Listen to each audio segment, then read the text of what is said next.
Alô, galera. Sábado, 3 de novembro, chegamos a... vamos fazer aquele último arremate na obra do Lovecraft antes de entrar no ano 1920, já vai ter sido publicado tudo daí para trás.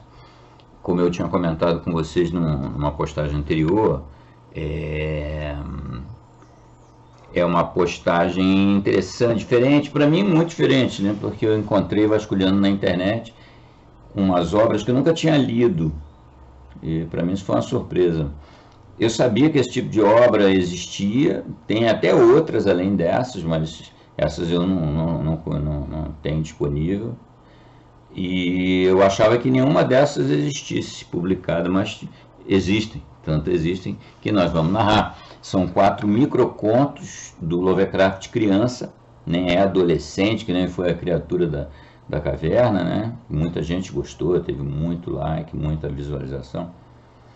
Mas essa é anterior, essas 4 são anteriores, né? São histórias escritas por uma criança, já usando os cacuetes dos escritores daquela época, né? Era comum as histórias terem 2 nomes, não sei o que ou bababá.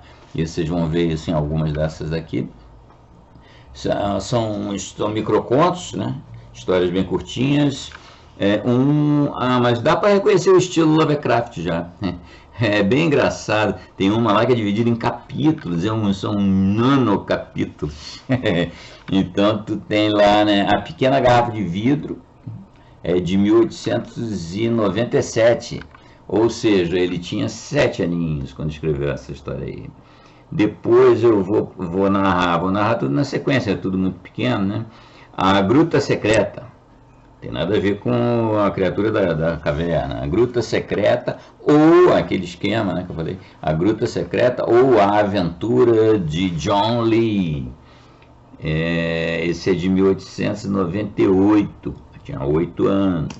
Outra é de 1898, é O Mistério do Cemitério, ou A Vingança do Homem Morto. Aí ele botou mais um detalhe assim, uma história de detetives, bem bacaninha. Essa tem os tais nanocapítulos. E por fim, O Navio Misterioso, nada a ver com a nave branca, ou o navio branco que a gente já narrou, aquele Dreamlands, né? O Navio Misterioso é de 1902, então a gente estava completando 12 anos. Então essa é um arremate bem interessante para essa fase preliminar da carreira do mestre. Vamos então com esses 4 contos, espero que vocês gostem. Lembrem-se que são obras de uma criança, né? E admirem o que é um talento literário, né? Admirável, realmente o cara não é fácil.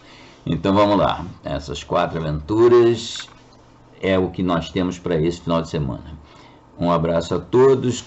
Lembrando que quarta-feira nós vamos ter um outro clássico do terror, eu vou escolher ainda. Acho que eu ia já fazer, eu ia na semana passada fazer essa postagem, mas aí mudei de ideia por conta do comentário de um seguidor pedindo um conto do Hodgson. Aí eu escolhi a Voz na Noite, muito bacana, teve uma boa aceitação também o escritor é um especialista, né, no ramo. Mas na quarta que vem eu vou narrar mais outra ousadia. Eu vou narrar uma sequência de poemas de um poeta paraibano brasileiro, Augusto dos Anjos. Ele ultimamente anda virando cult, sabe? São poemas macabros, assim, é tudo bem pequeno. Então eu estou fazendo ainda a seleção. É a sugestão de um amigo meu. Esse amigo, portanto, ele também é seguidor do canal. E ele me sugeriu, falou, você conhece a obra do Augusto dos Anjos? Eu falei, conheço. Era bem adequado para o seu canal. Eu até pensei, de fato mas e outra, é diferente, né, de você ter um poema. O terror também tem poema. E não só do Corvo, do Edgar Allan Poe, que vive a poesia do terror, né? Vocês vão ver nessa obra escolhida, né, do Augusto dos Anjos, uma figura marcante da nossa literatura brasileira. Então, um abraço a todo mundo. Likes, comentários, o mais que possam, compartilhamentos, isso vai ajudando o canal a crescer. Vamos para quarta-feira, então, lá com o Augusto dos Anjos, e hoje são esses 4 contos da infância do Lovecraft. Espero que vocês gostem, abração, saudações! Obras da infância de H.P. Lovecraft. A Pequena Garrafa de Vidro, 1897. Alto! Está alguma coisa a flutuar, só tá vendo? Quem falou foi William Jones, um homem forte de estatura baixa. Era o capitão de um pequeno veleiro de um só mastro, em que ele e um grupo de homens estavam a navegar na altura que esta história começa. Sim, meu capitão, respondeu John Towers, imobilizando o barco. O capitão Jones estendeu a mão na direção de um objeto que ele agora discernia como sendo uma garrafa de vidro. Não passa de uma garrafa de rum que os homens de algum barco que passava atiraram borda fora, disse ele. Mas, devido a um impulso de curiosidade, apanhou-a. Era uma garrafa de rum e estava prestes a mandá-la fora quando reparou que tinha dentro um pedaço de papel. Puxou-o para fora e leu o seguinte: 1º de janeiro de 1864. Sou John Jones, o escritor desta carta. O meu navio está a afundar-se rapidamente com um tesouro a bordo. Encontro-me no local assinalado pelo mapa que se segue. O capitão Jones virou o pedaço de papel e no outro lado estava um mapa que nas margens tinha escritas as seguintes palavras. Towers, disse o capitão Jones, extremamente excitado. Leia isso! Towers fez o que lhe fora pedido. Penso que valeria a pena lá ir, disse o capitão Jones. Não achas? Tal como diz, respondeu Towers.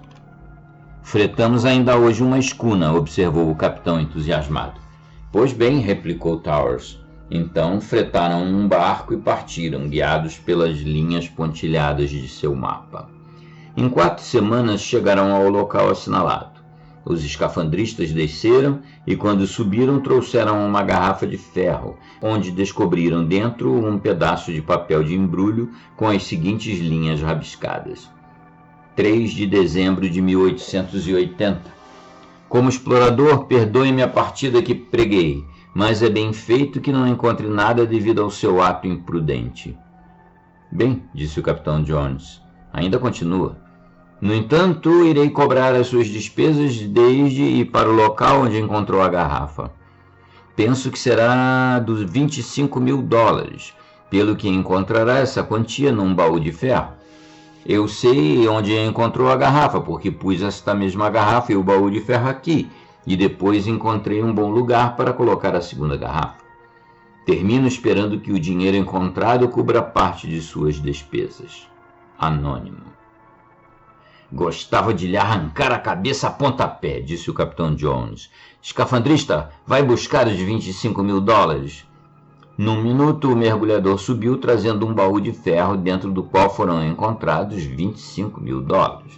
Essa quantia cobriu as despesas deles, mas penso que dificilmente voltarão a ir até algum local misterioso indicado por uma garrafa misteriosa. Fim. A Gruta Secreta, ou A Aventura de John Lee. Crianças, disse a senhora Lee, portem-se bem enquanto eu estiver fora, e não façam traquinices. O senhor e a senhora Lee iam estar fora o dia todo, e iriam deixar as 2 crianças, John, de 10 anos, e Alice, de 2 anos, sozinhas. Sim, respondeu John. Mal os Lee mais velhos saíram, os Lee mais jovens desceram à cave e começaram a explorar entre o entulho.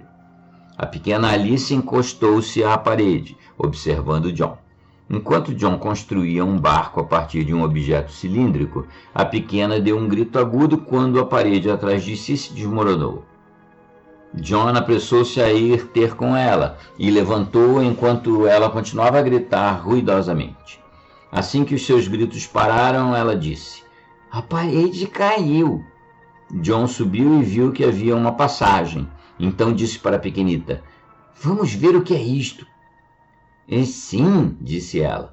entraram num local onde podiam estar de pé. A passagem estendia-se para além do que eles conseguiam ver. Por isso, John voltou a subir as escadas e foi à cozinha buscar 2 velas e alguns fósforos. Voltaram depois a entrar, os dois, na passagem. Havia estuque nas paredes, no teto e no chão. Apenas uma caixa que servia como assento era visível. No entanto, examinaram-na para descobrir que estava vazia. Continuaram a andar e depressa a parede de estuque acabou, encontrando-se ambos agora numa gruta. A pequena Alice estava assustada de início, mas a garantia de seu irmão de que estava tudo bem tranquilizou-lhe os medos. Cedo chegaram a uma pequena caixa que John pegou e levou com ele. Pouco tempo depois chegaram a um barco que tinha dentro 2 remos, o qual ele arrastou consigo, a custo. Um pouco mais à frente, descobriram que a passagem acabava abruptamente. John afastou o obstáculo e, para seu horror, a água entrou a jorros. John era um nadador exímio e aguentava bastante tempo sem respirar. Como tinha acabado de inspirar, tentou subir, mas com a caixa e a irmã não foi capaz. Foi então que avistou o barco a emergir e o agarrou. Quando deu por si, já se encontrava na superfície, agarrando fortemente o corpo da irmã e a caixa misteriosa. Não sabia como a água entrara, mas um novo perigo parecia ameaçá-los. Se a água continuasse a subir, iria subir até o topo.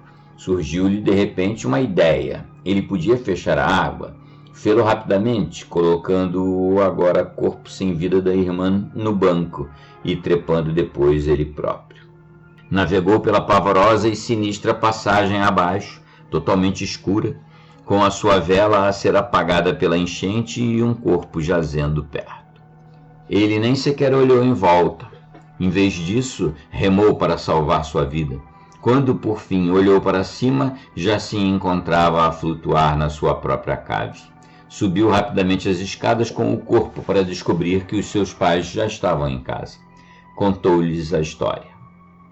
O funeral de Alice ocupou tanto tempo que John se esquecera da caixa, mas, quando finalmente a abriram, descobriram que era um pedaço de ouro maciço que valia cerca de $10.000, o suficiente para pagar qualquer coisa, exceto a morte de sua irmã. Fim. O Mistério do Cemitério, ou A Vingança de um Homem Morto, uma história de detetives. Capítulo 1. O Túmulo de Burns. Era meio-dia na pequena aldeia de Manville, e um desgostoso grupo de pessoas estava à volta do túmulo de Burns. Joseph Burns estava morto. Ao morrer, tinha dado as seguintes ordens estranhas: antes de colocarem meu corpo no túmulo, deixem cair esta bola no chão, no local marcado por A, entregando então ao pastor uma pequena bola dourada. As pessoas lamentaram profundamente a sua morte. Depois dos serviços fúnebres terem terminado, o Sr. Dobson, o pastor, disse: meus amigos, vou agora satisfazer os últimos desejos do falecido. Dizendo isso, desceu ao túmulo para colocar a bola no local marcado por A. Pouco depois, o grupo começou a ficar impaciente e, passando um tempo, o Sr. C. Green, o advogado, desceu para investigar. Depressa voltou para cima com uma cara assustada e disse: o Sr. Dobson não está lá. Capítulo 2. O misterioso Sr. Bell. Eram 3:10 da tarde quando a campainha da mansão dos Dobson tocou ruidosamente, e o criado, ao ir à porta, se deparou com um homem idoso, de cabelo preto e patilhas. Pediu para ver a menina Dobson. Ao chegar à sua presença, disse: menina Dobson, sei onde está seu pai, e por 10.000 libras trá-lo-ei de volta. Chamo-me Sr. Bell. Sr. Bell, será que me podia dar licença por um momento? Pediu a menina Dobson. Certamente, respondeu ele. Voltando do passado uns instantes, ela disse: Sr. Bell, eu percebo. Raptou meu pai e agora quer um resgate. Na esquadra da polícia, capítulo 3. Eram 3:20 da tarde quando a campainha do telefone da esquadra da polícia do North End tocou furiosamente. E Gibson, o homem do telefone, perguntou o que se passava. Descobri que o meu pai desapareceu, disse a voz de uma mulher. Sou a menina Dobson e o meu pai foi raptado. Enviem King John. King John era um famoso detetive ocidental. Neste exato momento, um homem entrou precipitadamente e gritou: Oh, desgraça! Venham ao cemitério! Capítulo 4. A Janela Oeste. Voltemos agora à mansão dos Dobson. O Sr. Bell ficou bastante surpreso pela franqueza da menina Dobson, mas quando recuperou a fala, disse: Não o ponha desta forma tão direta, menina Dobson, pois eu... Foi interrompido pela entrada de King John, que com um par de revólveres nas mãos impediu qualquer saída pela porta. Mais rápido que o pensamento, Bell precipitou-se para uma janela a oeste e saltou. Capítulo 5. O segredo do túmulo. Voltemos agora à esquadra de polícia. Após o agitado visitante se ter acalmado um pouco, conseguiu contar melhor a sua história. Vira 3 homens no cemitério a gritar: Bell, Bell, onde estás, velhote? Agindo de forma muito suspeita. Então seguiu-os e viu que eles tinham entrado no túmulo do Sr. Burns. Voltou a segui-los e eles tocaram numa mola num ponto marcado A, desaparecendo de seguida. Gostava que King John estivesse aqui, disse Gibson. Como se chama? John Spratt, respondeu o visitante. Capítulo 6. A perseguição a Bell. Voltemos de novo à mansão dos Dobson. King John ficou totalmente confuso com o movimento súbito de Bell, mas, quando recuperou da sua surpresa, a primeira coisa que se lembrou foi o de o perseguir. Assim, começou a perseguição ao raptor. Localizou-o na estação de comboios e descobriu, para sua consternação, que ele apanhara o comboio para Kent, uma grande cidade para o sul, onde esta e Manville não existia telégrafo ou telefone. O comboio acabara de arrancar. Capítulo 7. O condutor de cavalos negro.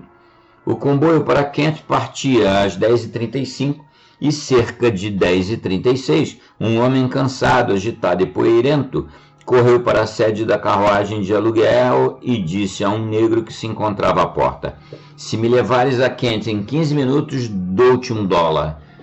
Não vê como é que eu podia chegar? Disse o negro. Não tem nenhum par de 100 de cavalo e tem $2, gritou o viajante. Tá bem, assentiu o condutor. Capítulo 8. A surpresa de Bell. Eram 11 horas em Kent e todas as lojas estavam fechadas, exceto uma. Era uma pequena loja, encardida e suja em West End. Situava-se entre o porto e a estação e comboios de Kent e Manville. Na sala virada para a parte da frente, uma pessoa pobremente vestida de idade indefinida estava a conversar com uma mulher de meia idade com um cabelo grisalho. Aceitei o trabalho, Lindy, disse-lhe ele. Bell chegará às 11h30 e a carruagem está pronta para o levar ao cais, onde partirá esta noite um navio para a África. Mas, e se King John aparecesse? Inquiriu Lindy. Então seríamos apanhados e Bell poderia ser enforcado, respondeu o homem. Nesse momento ouviu-se uma pancada na porta. É você, o Bell? Perguntou Lindy. Sim, foi a resposta. Apanhei o comboio das 10h35 e King John ficou lá, por isso estamos bem. Às 11h40 o grupo chegou ao desembarcador e viu um navio a agigantar-se na escuridão. Tinha pintado no casco o Khedive de África. E assim que estavam prestes a entrar a bordo, um homem avançou na escuridão e disse: John Bell, prendo-o em nome da rainha. Era King John. Capítulo 9. O julgamento. O dia do julgamento chegara e uma multidão de pessoas tinha se juntado à volta da pequena alameda, que servia de tribunal no verão, para ouvir o julgamento de John Bell, acusado de rapto. Senhor Bell, perguntou o juiz, qual é o segredo do túmulo de Burns? Dir-lhe-ei isto, respondeu Bell. Se for ao túmulo e tocar num certo local marcado, a descobrirás. Agora, onde está o Sr. Dobson? Inquiriu o juiz. Aqui, disse uma voz por detrás deles, e a figura do próprio Sr. Dobson aproximou-se da entrada. Como que ele chegou aqui? Perguntaram em coro. É uma longa história, respondeu Dobson. Capítulo 10. A história de Dobson. Quando desci do túmulo, contou Dobson, estava tudo escuro, não conseguia ver nada, mas finalmente discerni a letra A, impressa no chão branco de ônix. Deixei cair a bola sobre a letra e de imediato se abriu um alçapão, e de lá saltou um homem. Foi este homem aqui, disse ele, apontando para Bel, que estava a tremer no banco dos réus, que me puxou para baixo, para um apartamento palaciano, brilhantemente iluminado, onde vivi até hoje. Um dia, um jovem precipitou-se por ali dentro e exclamou: o segredo foi revelado, e desapareceu. Ele não me viu. Certa vez, Bel deixou ficar a chave e eu fiz a sua impressão em cera, e o dia seguinte foi passado a limar chaves para ver se encaixavam na fechadura. No dia a seguir a esse, houve uma chave que serviu, e no dia seguinte, que é hoje, escapei. Capítulo 11. O mistério revelado. Por que o falecido J. Burns lhe pediu para colocar lá a bola? No A? Perguntou o juiz. Para me meter em sarilhos, respondeu Dobson. Ele e Francis Burns, seu irmão, há anos que conspiravam contra mim, e eu não sabia como me iriam atingir. Agarrem Francis Burns, gritou o juiz. Capítulo 12. Conclusão. Francis Burns e John Bells apanharam prisão perpétua. O Sr. Dobson foi cordialmente recebido pela sua filha, que por acaso já se tornara a Sra. King John. Lindy e o seu cúmplice ficaram enviados para Newgate por 30 dias, como adjuvantes e encobridores de uma fuga criminal. Fim. O navio misterioso. Capítulo 1. Na primavera de 1847, a pequena aldeia de Ruralville foi atirada para um estado de agitação e pela chegada ao porto de um estranho veleiro de 2 mastros. Não tinha bandeira e tudo nele suscitava suspeição. Não tinha nome. O nome de seu capitão era Manuel Roelho. No entanto, a excitação aumentou quando John Griggs desapareceu de sua casa a 4 de outubro. A 5 de outubro, o veleiro já desaparecera. Capítulo 2. O veleiro, ao partir, foi abordado por uma fragata dos Estados Unidos, seguindo-se uma luta intensa. Quando acabou, faltava-lhe um homem, chamado Henry Jones. Capítulo 3. O veleiro continuou na sua rota em direção a Madagascar. À sua chegada, os nativos fugiram em todas as direções. Quando se juntaram do outro lado da ilha, um estava desaparecido. Seu nome, Darrabea. Capítulo 4. Por fim, foi decidido que alguma coisa deveria ser feita. Foi oferecida uma recompensa de 5.000 libras pela captura de Manuel Roelho. Quando as notícias assustadoras chegaram, um veleiro sem nome foi destruído nas Florida Keys. Capítulo 5. Foi enviado um navio para a Flórida e o mistério foi resolvido. No rebuliço da luta, lançariam um submarino e levariam o que queriam. Ali jazia, balançando tranquilamente na água do Atlântico, quando alguém anunciou: John Brown desapareceu. E John Brown, de fato, desaparecera. Capítulo 6. A descoberta do submarino e o desaparecimento de John Brown causaram agitação redobrada entre as pessoas quando foi feita uma nova descoberta.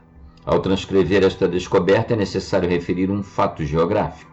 Existe no Polo Norte um continente vasto, composto de solo vulcânico, do qual uma porção está aberta a exploradores. Chamam-lhe Terra de Ninguém. Capítulo 7. Na parte sudoeste, mais afastada da Terra de Ninguém, foi encontrado um rádio de transmissões e vários outros sinais de habitação humana. Entraram de imediato e aí jaziam acorrentados ao chão Griggs, Jones e Darrabea. Ao chegarem a Londres, separaram-se, indo Griggs para Ruralville, Jones para a fragata e Darrabea para Madagascar. Capítulo 8. Mas o mistério de John Brown continuava por resolver. pelo que mantiveram a vigilância apertada sobre o porto da Terra de Ninguém. E quando o submarino chegou e os piratas, um por um, encabeçados por Manuel Roelho, deixaram o navio, foram recebidos por rajadas de tiros. Depois do combate, Brown foi recuperado. Capítulo 9. Griggs foi recebido regiamente em Ruralville e foi dado um jantar em honra de Henry Jones.